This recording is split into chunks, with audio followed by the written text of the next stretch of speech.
व्याख्या धर्म क्षेत्रे कुरुक्षेत्रे, कुरुक्षेत्र में देवताओं ने यज्ञ किया था।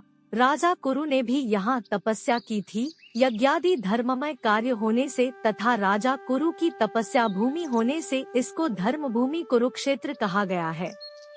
यहाँ धर्म क्षेत्रे और कुरुक्षेत्रे पदों में क्षेत्र शब्द देने में धृतराष्ट्र का अभिप्राय है कि यह अपनी कुरुवंशियों की भूमि है। यह केवल लड़ाई की भूमि ही नहीं है, प्रत्युत तीर्थ भूमि भी है, जिसमें प्राणी जीते जी पवित्र कर्म करके अपना कल्याण कर सकते हैं। इस तरह लौकिक और पारलौकिक सब तरह का लाभ हो जाए, ऐसा विचार करके एवं श्रेष्ठ पुरुषों की सम्मति लेकर ही युद्ध के लिए यह भूमि चुनी गई है। संसार में प्रायः 3 बातों को लेकर लड़ाई होती है, भूमि, धन और स्त्री। इस तीनों में भी राजाओं का आपस में लड़ना मुख्यतः जमीन को लेकर होता है। यहाँ कुरुक्षेत्र पद देने का तात्पर्य भी जमीन को लेकर लेने में है। कुरुवंश में धृतराष्ट्र और पांडु के पुत्र सब एक हो जाते हैं। कुरुवंशी होने से दोनों का कुरुक्षेत्र में अर्थात राजा कुरु की जमीन पर समान हक लगता है। इसलिए कौरवों द्वारा पांडवों को उनकी जमीन न देने के कारण दोनों जमीन के लिए लड़ाई करने आए हुए हैं। यद्यपि अपनी भूमि होने के कारण दोनों के लिए कुरुक्षेत्र पद देना युक्तिसंगत, न्याय संगत है, तथापि हमारी सनातन वैदिक संस्कृति ऐसी विलक्षण है कि कोई भी कार्य करना होता है तो वह धर्म को सामने रखकर ही होता है। युद्ध जैसा कार्य भी धर्म भूमि तीर्थ भूमि में ही करते हैं, जिससे युद्ध में मरने वालों का उद्धार हो जाए, कल्याण हो जाए। अतः यहाँ कुरुक्षेत्र के साथ धर्मक्षेत्र पद आया है। यहाँ आरंभ में धर्म पद से एक और बात भी मालूम होती है। अगर आरंभ के धर्म पद में से धर लिया जाए और 18वें अध्याय के अंतिम श्लोक के मम पदों से मलिया जाए तो धर्म शब्द बन जाता है। अतः संपूर्ण गीता धर्म के अंतर्गत है, अर्थात धर्म का पालन करने से गीता के सिद्धांतों का पालन हो जाता है और गीता के सिद्धांतों के अनुसार कर्तव्य कर्म करने से धर्म का अनुष्ठान हो जाता है। इन धर्म क्षेत्र कुरुक्षेत्र पदों से सभी मनुष्यों को यह शिक्षा लेनी चाहिए कि कोई भी काम करना हो तो वह धर्म को सामने रखकर ही करना चाहिए। प्रत्येक कार्य सबके हित की दृष्टि से ही करना चाहिए, केवल अपने सुखाराम की दृष्टि से नहीं, और कर्तव्य के विषय में शास्त्र को सामने रखना चाहिए। संवेता युयुत्सवः राजाओं के द्वारा बार बार संधि का प्रस्ताव रखने पर भी दुर्योधन ने संधि करना स्वीकार नहीं किया।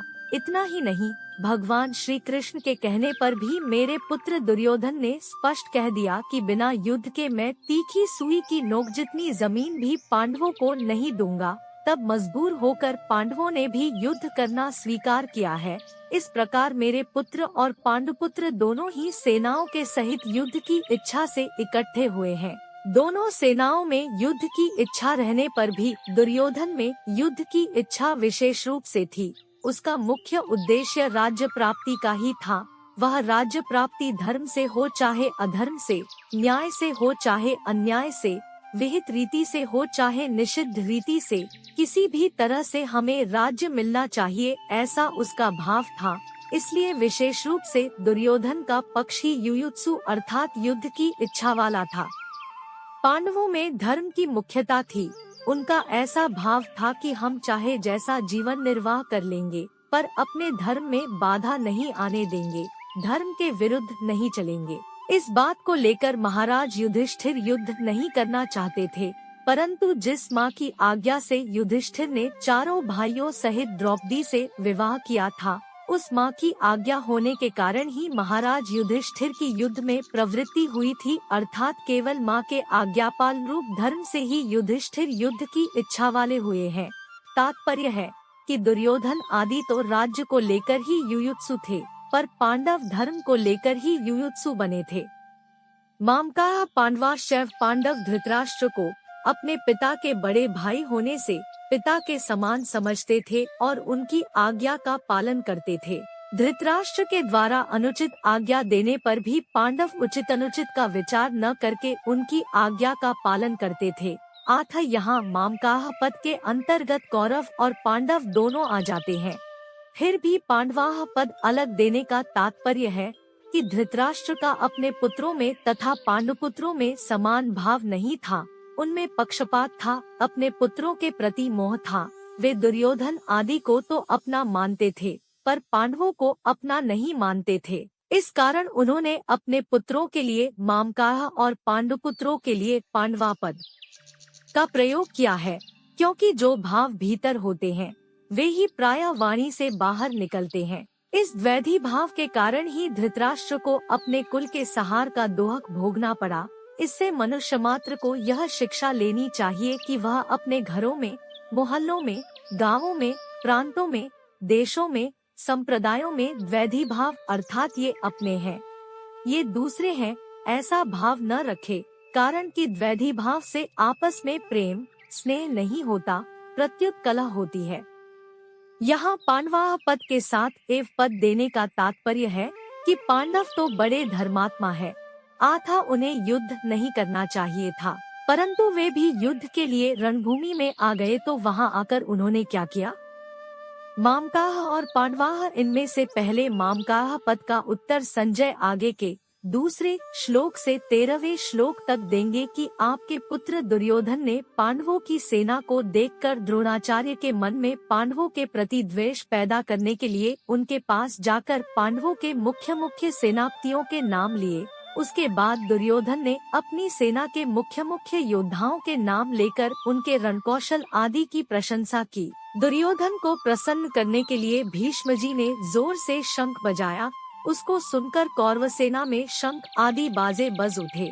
फिर 14वें श्लोक से 19वें श्लोक तक पांडवाह पद का उत्तर देंगे कि रथ में बैठे हुए पांडव पक्षीय श्री कृष्ण ने शंख बजाया।